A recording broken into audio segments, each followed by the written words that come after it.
13 ரூபாய்க்கு தான் புடவையே எடுத்து கட்டுவேன். அது ஒரு 4 புடவை 5 புடவை தான். எதுக்காக சொல்றேன்னா, இன்னைக்கு ஆடம்பரமா வாழ்ந்திருந்தோம்னா கடனாளியாகி நாங்கள் தொழிலுக்கு கூட தொடர்ந்து பண்ணியிருக்கோம். வரவுக்குள்ள செலவு அப்படிங்கிற ஒரு 2 பேத்துக்குள்ளேயே ஒரு கோட்பாடு இருந்ததுனால தான் குடும்பத்துக்கு ஏற்ற மாதிரி எங்க பொருளாதார செலவெல்லாம் பண்ண. இந்த காலத்துல பொண்ணுங்கள்லாம் நான் என்ன நினைக்கிறேனோ அது மாதிரி, அது கணவராக இருந்தாலும் சரி, குடும்பத்தில் இருக்கிறவங்க மற்றவங்களா இருந்தாலும் அப்படி இருக்கணும்னு நினைக்கிறேன். குடும்பம் அப்படின்னா நம்ம குடும்பம் எப்படி வந்திருக்கு, அதோட பாரம்பரியம் என்ன, பண்பாடுகள் என்ன, குடும்பம் வந்த வாழ்க்கை பாதை என்ன, குடும்பத்துல எப்படி பெரியவங்க எல்லாம் அந்த குடும்பத்தை நடத்தி வந்திருக்காங்க. நம்ம ஒரு குடும்பத்துக்குள்ள போனதுக்கு அப்புறம் அது ஆணா இருந்தாலும் சரி, பெண்ணா இருந்தாலும் சரி, இன்னும் ஒரு படி மேல போறக்கு பொருளாதாரத்திலும் சரி, அதன் மதிப்பு மரியாதையிலும் சரி, நாம எப்படி ஒருத்தர் இருக்கணும்னு நினைக்கிறது இல்ல.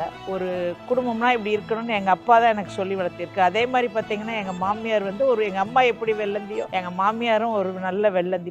தவிர அவங்களுக்கு எதுவுமே காட்ட தெரியாது. ஆனா எங்க மாமனார் நல்ல ஒரு பண்பாளர், சிந்தனையுள்ளவர், நேர்மையானவர். என்னன்னா, எங்களுக்கெல்லாம் பெண்களுக்கெல்லாம் மருமகளா இருந்தாலும் மகள்கள் மாதிரி மகளுக்கு இணைய எங்களுக்கெல்லாம் சுதந்திரம் கொடுத்தார். பட் இப்ப இருக்கிற இளைய தலைமுறைக்கு நிறைய பேத்துக்கு அந்த பொறுமை இல்ல, பக்குவமும் வரணும்னு நினைக்கிறோம். அது ரெண்டும் இருந்துட்டுன்னா குடும்பத்துல சண்டையோ சச்சரவோ, நான் எப்பவுமே சொல்வேன், கணவன் மனைவி இருவருக்கிடையே காத்து கூட உள்ள போக கூடாது. ஏன்னா 2 பேர்த்திட்டு உண்மை இருக்கணும், ரகசியங்கள் இருக்கக்கூடாது. அப்ப கருத்து வேறுபாடே வராது. ஏன்னா வெளியில இருந்து ஒருத்தரும் ஒன்றும் சொல்லவும் முடியாது, நமக்குள்ள இன்னொரு சண்டையை புகுத்தவும் முடியாது. உனக்கு நான் எனக்கு நீன் இருந்தா கண்டிப்பா எந்த குடும்பத்திலையுமே கருத்து வேறுபாடுகள் வர்றக்கோ, ஒருத்தர் தாங்கி பிடிக்கிறக்கும் இன்னொரு ஆள் தேவைன்னு இல்லை. அவங்க 2 பேருமே ஒருத்தருக்கு ஒருத்தர் தாங்கி பிடிச்சு வீர நட போடலாங்க, வெற்றி நடையும் போடலாம்.